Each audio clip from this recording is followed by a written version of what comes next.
Hello everyone. तर मागच्या व्हिडिओमध्ये मी तुम्हाला सांगितलं होतं की आम्ही मॉलमध्ये आलेलो आहे. ग्रितिकनी कशी मस्ती केली गाडीमध्ये हे पण मी तुम्हाला सांगितलेलं आहे. पण आता हा मॉल कोणता आहे तर हा आहे मिलेनियम मॉल. तुम्ही ओळखलंच असेल, वाकडला आहे. तर आम्ही इथे आलो होतो. इथे खूप छान डेकोरेशन केलेलं होतं. क्रिसमस ट्री, बाजूला वॉटर फाउंटन. ग्रितिकनी खूप मस्त एन्जॉय केला आहे. जेवढा त्यांनी गाडीमध्ये त्रास दिला तेवढा तो इथे चांगला राहिला. इथे बिलकुलही त्यांनी त्रास दिलेला नाही. तुम्ही बघू शकता डेकोरेशन खूप मस्त होतं. म्हणजे फोटो काढायसाठी खूप साऱ्या जागा होत्या की कुठेही फोटो काढा. फक्त इतकंच होतं की इथे थोडेसे काळपट फोटो येत होते कारण की मागं लाईट्स खूप होते त्याच्यामुळे. ग्रितिक बघू शकता मस्त मजा करत आहे. तिथे तो पायऱ्यांवरती बसला. पायऱ्यांवर त्याला काय फक्त मोकळं पाहिजे, त्याला काही डेकोरेशन असो नसो त्याला काही समजत नाही अजून.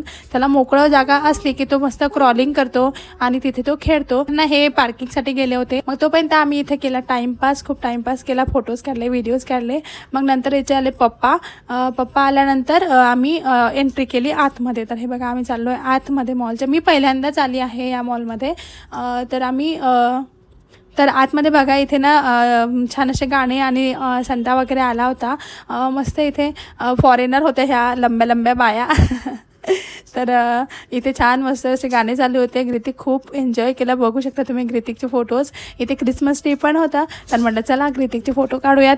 गिफ्ट्स पण ठेवलेले होते. काय माहिती हे गिफ्ट्स द्यायसाठी होते की फक्त शोसाठी ठेवलेले होते. तर ग्रितिकचे मस्त असे फोटो वगैरे काढले, आम्ही फोटो काढले. आणि त्यानंतर ग्रितिकने बघू शकता तुम्ही किती एन्जॉय केला. गाडीवर बसला. त्याला खूप असं भूम भूम भूम जोपर्यंत आतापर्यंत कसं आहे तो टी व्हीमध्ये वगैरे गाणं बघत होता की व्हील्स ऑन द बस गो. तर आता तो स्वतः करत होता. असं त्याला खूप आवडत होतं ते असं नाही का स्टिअरिंग फिरवायला. तर गाडीवर बसला. तर आम्ही सगळं फिरवून झाल्यानंतर आम्ही केलं जेवण केलं. पण मला हेच होतं की ग्रितिक काय खाणार. ग्रितिकसाठी मी काही नाही आणलं होतं घरून. मी विसरलेच होते तयारीच्या आणि जायच्या नादात की ग्रितिकसाठी काही आणलं नाही. म्हणून मग आम्ही इथे पराठा घेतला. तर त्यांनी पराठा खाल्ला. असं जेवण वगैरे करून घरी आलो. तो मॉलमध्ये थकला होता तर मग गाडीमध्ये तो झोपून गेला. आणि घरी आल्यानंतर काय त्याची गाडीमध्ये झोप झाली होती. मग घरी आल्यानंतर बघा त्याची मस्ती. मला तर त्याच्यासोबत नाचायला खूप आवडते, तुम्हाला माहितीच आहे. तुम्ही मस्त नाचली त्याच्यासोबत. तो मग छान खेळला आणि मग अशा प्रकारे आमचा दिवस आजचा खूप छान गेला. तर कसं वाटलं तुम्हाला हा व्हिडिओ? प्लीज आवडला असेल तर लाईक, शेअर अँड सबस्क्राईब.